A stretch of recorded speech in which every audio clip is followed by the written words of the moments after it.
the CPD has given us something for, they have given some notes for this thing, and they have, a very good note is here that gender equality and women's empowerment remain a significant concern within the South Asian nation as the region witnesses a substantive transformation while advancing towards extensive economic growth and development. Apart from all these things, South Asia is facing with so many challenges. First of all, high population growth rate. And high population growth rate is also, apart from this high population, there is a poverty, there is a lack of opportunities for women in employment sector. In India, we have an ASER report. It is an annual survey of education report.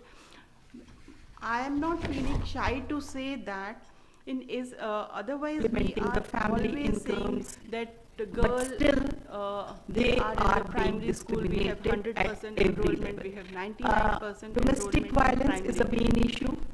They are lacking access to opportunities in every field. When they Basic do research and in rural areas, they are not even getting. Always saying shortage of learning. The girls, class 5 they are in the primary school, we have 100% girl, enrollment, she we have cannot 99% read enrollment the in class primary education. second standard books. But when we do research, ASER is a for that NGO, I have a happy when they do research in the rural areas, we have after 30 there is a shortage of learning revised outcomes. the A class 5 new student, a education class 5 policy. student girl, That we she are cannot focused read on the the girls' class education. We are second also standard books also. trying What to is the bring use of that some, type of education? For that, I have a happy this thing. Education in local languages. I we think have local after language play a very 38 important years, role in we have educating revised the the girl child. our new So, education policy. In apart that, from we this, are low levels of focused on female the labor force girls' participation. education. We Why are also female? All trying the time to there is bring a low level some of female labor force participation. education So in these local things I think languages. we should, I think we local should language address play a first very why there important is role a in low educating female. the I girl was child. just So, for the World Bank study, it was apart there, from this, it's low levels of only female labor force 23.6% participation. Why female in South all the Asian time there is a countries low level are of in the female female labor labor force participation. So Against these things the I think we 80% of should men in South we Asia. should What address is the first reason why behind there it? is a Why low we- female. where we are I was looking. just These are some of the for the tricky World Bank study. questions It was that there. I think in it's this only each one of 23.6% us are facing these women kinds of in questions. South Asian So, countries I'll are in not the waste much female time labor on female this. labor force Instead participation of against the telling 80% all of men these in South stories and all, Asia. everybody What is the knows reason all these behind it? things. Why we So where we are let's lacking? have a These are some of the tricky questions that discussion. I think in And this I room, have each a very one of eminent us are and facing these distinguished kinds of panelists with questions. him. They So, are working. I'll not with- waste from much their time bios on only. this. I came to know Instead that of they are working at the telling ground all level. these We are- stories I'm and all, from- as a everybody researcher knows background, all these whatever things. we So we get from let's the have reports a and all we do. We don't do field discussion, search, but you people and are I there have a very eminent fields also. and So that's distinguished why- so I panelist with him. thought, They are we start working with this thing. with from the bios only. I We'll get to start the know that session. they are working at the And, ground level.